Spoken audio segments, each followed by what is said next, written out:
Hello everyone, welcome to my channel.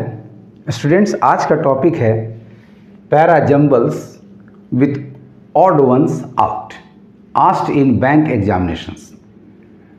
इस तरह के सवाल को आप कई नामों से जानते होंगे। कुछ लोग इसे ऑड वन आउट कहते हैं, कुछ लोग इसे पैरा जंबल कहते हैं। Some people call it jumble sentences और जंबल्ड फ्रेजेज। करना एक ही काम है, you have to rearrange them in a proper order. इनमें हर सेंटेंस को 5 सेगमेंट्स में डिवाइड किया गया है, A, B, C, D, E, जिसमें एक सेंटेंस, एक पार्ट, एक हिस्सा ऑड वन है, उसे बाहर निकालकर आपको रीअरेंज करना है। आंसर ऑप्शंस में आपको 3 options A, B, C order के दिए गए हैं। यदि इनमें से कोई ऑर्डर लागू नहीं होता हो तो आपका आंसर नंबर डी होगा, नन ऑफ दीज। और यदि किसी करेक्शन की जरूरत नहीं है तो आंसर नंबर ई होगा, नो करेक्शन रिक्वायर्ड। आइए टॉपिक शुरू करते हैं, लेकिन टॉपिक शुरू करने के पहले इस वीडियो को लाइक कर लें, मेरे चैनल को सब्सक्राइब कर लें, साथ साथ बेल आइकन को प्रेस कर लें ताकि आपको लेटेस्ट नोटिफिकेशंस मिलते रहें। क्वेश्चन नंबर 1 आपका है, keep their inner life. Part A, शुरुआत है आपका वर्ब से, यानी इसके पहले सब्जेक्ट पार्ट आना चाहिए, यानी ये आपका फर्स्ट पार्ट नहीं होने जा रहा। Tightly under control, keep their inner life tightly under control, यानी पार्ट बी बिल्कुल पार्ट ए के बाद आएगा, यानी लास्ट में ए बी आपका होना चाहिए। आप ऑप्शंस को एग्जामिन करो तो ए में लास्ट में डी बी आ रहा है, बी में आपका ई बी है, सी में आपका ए बी है, यानी हमारा आंसर पकड़ में आ गया। इनमें से एक आंसर है, यानी नन ऑफ दीज आपका एलिमिनेटेड हो गया। करेक्शन की जरूरत है, यानी नो करेक्शन रिक्वायर्ड, ये भी आपका एलिमिनेटेड हो गया। अब देखते हैं ए बी के पहले डी और डी के पहले सी को पकड़ना है। Keep their inner life tightly under control, C आपका है educational institutions seldom serve as precise mirrors, और ठीक उसके बाद ऑफ से लिंक इसका हो जा रहा है, यानी of historical change because pedagogic and administrative rituals, ये नंबर डी आपका हो गया। अब सब्जेक्ट आपका मिल गया रिचुअल्स, उसके बाद आ गया वर्ब कीप देयर लाइफ, और तब लाइफ को कंप्लीट कर रहा है tightly under control. Right answer आपका स्टूडेंट्स नंबर सी हो गया। आपका ई पार्ट जो है, that have nicely preserved an empty shell of a special inherited identity, odd one है, इसे आउट कर लें। हालांकि ये सवाल में पूछा नहीं जाता कि कौन सा ऑड वन होगा, कौन से पार्ट को आउट करना, लेकिन आपको पकड़ना है पहले ऑड वन को, या पहले लास्ट वाले 2 को, या फर्स्ट 2 को, और आसानी से आप सही ऑर्डर सही आंसर पहुंच सकते हैं। तो आपका ऑड वन हो गया E, part E odd one out. Correct order हो गया C D A B. C आपका है educational institution seldom serve as precise mirrors historical change because pedagogic and administrative rituals keep their inner life tightly under control. Now come to question number 2. Most importantly that labor market, market के बाद देखिए invert commas close कर रहा है, यानी हमें इसके पहले उस पार्ट को चुनना है जहां इनवर्ट कॉमास स्टार्ट करता है।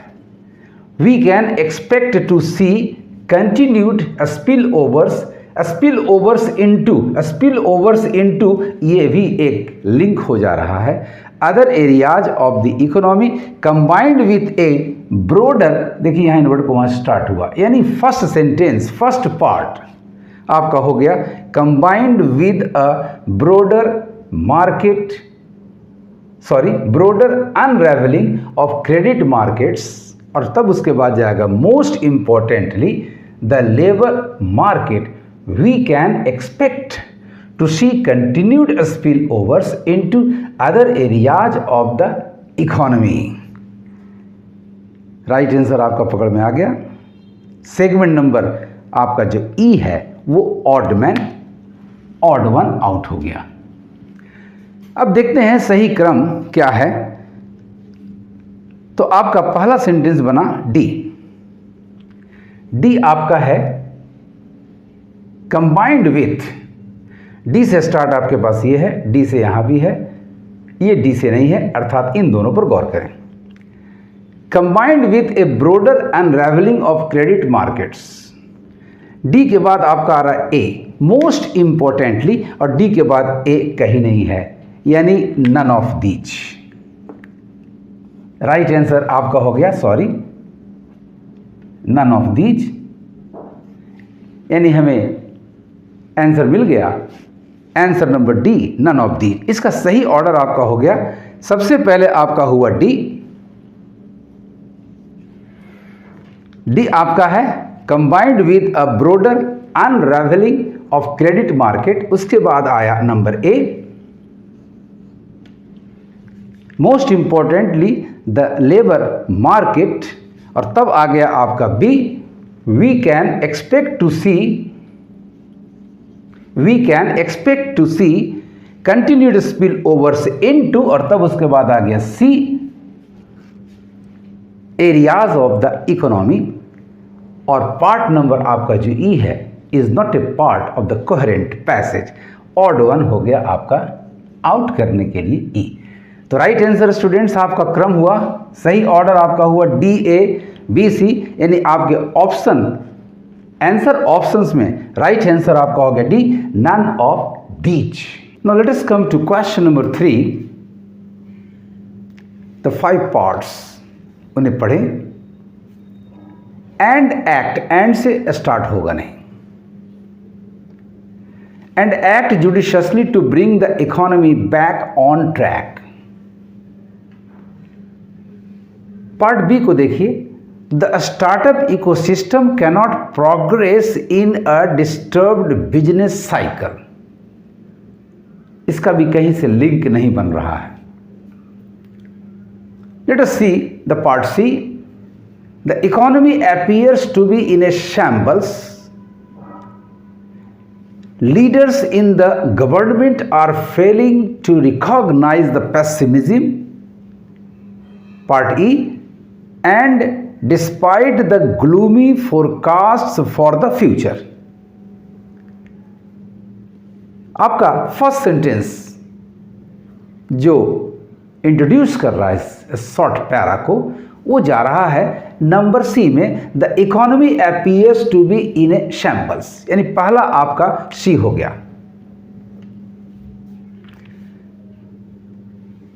उसके बाद देखिए the economy appears to be in a shambles, और तब and despite the gloomy, shambles not properly, not in proper condition, और सी के बाद देखिए आपका आ रहा है E and despite the gloomy forecast for the future, C के बाद ई।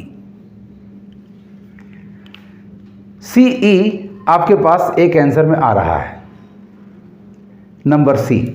देखते हैं अगला सेंटेंस डी आता है या नहीं।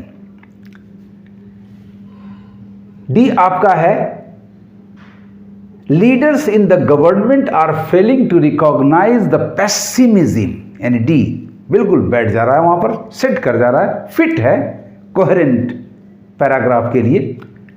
और तब उसके बाद देखिए and act judiciously, leaders in the government are failing to recognize the pessimism and act judiciously to bring the economy back on track, यानी C के बाद E, E के बाद D और D के बाद A, यानी ऑड वन आपका हो गया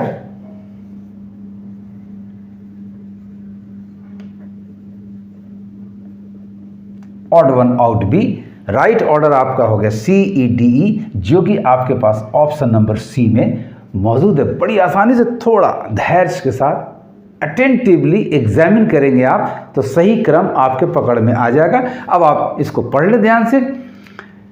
the economy appears to be in a shambles, and despite the gloomy forecasts for the future, the leaders in the government are failing to recognize the pessimism and act judiciously to bring the economy back. The right order is CEDE. Part number B is not coherent to the paragraph, is not contributing to the context of the paragraph. Hence, B is odd one out. Now let us come to question number 4. Even at the risk of reducing an appraisal, इससे हम paragraph को शुरू नहीं कर सकते क्योंकि even यहां एक स्ट्रेस दे रहा है। It strove to make this evident, this किसे रेफर कर रहा है ये क्लियर नहीं हो रहा है, यानी आपका पार्ट ए और पार्ट बी ऑर्डर में नहीं आ रहा है। सी आपका है of a great writer such as Ishiguro to a trite high school essay, of से स्टार्ट होगा नहीं, तो फिर आपके पास बचा दो, एक डी और एक ई। तो जरा डी को देख लें आप।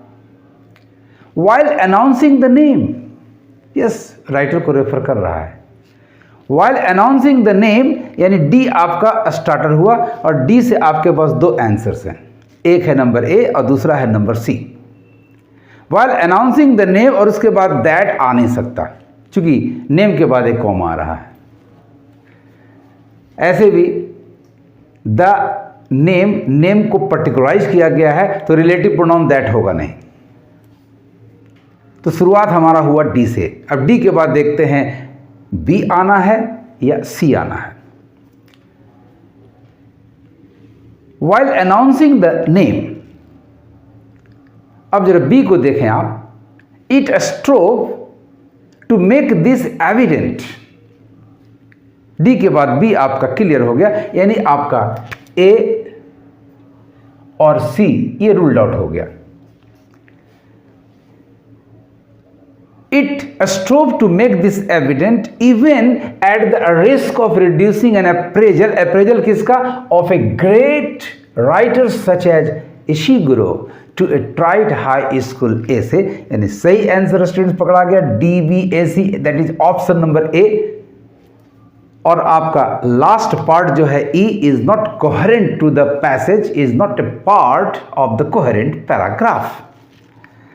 सो ऑडमैन आउट हो गया आपका ई। राइट आंसर आपका है DBAC। आप ध्यान से पढ़ें। While announcing the name it strove to make this evident even at the risk of reducing an appraisal of a great writer such as Ishiguro to a tried high school essay। थोड़ा सा ध्यान देना है orders को find out करने में, odd one को out करने में कहीं भी परेशानी आपको नहीं होगी। आपको मेरा ये वीडियो कैसा लगा कमेंट करेंगे और ज़्यादा से ज़्यादा शेयर करेंगे। Thank you for watching my video.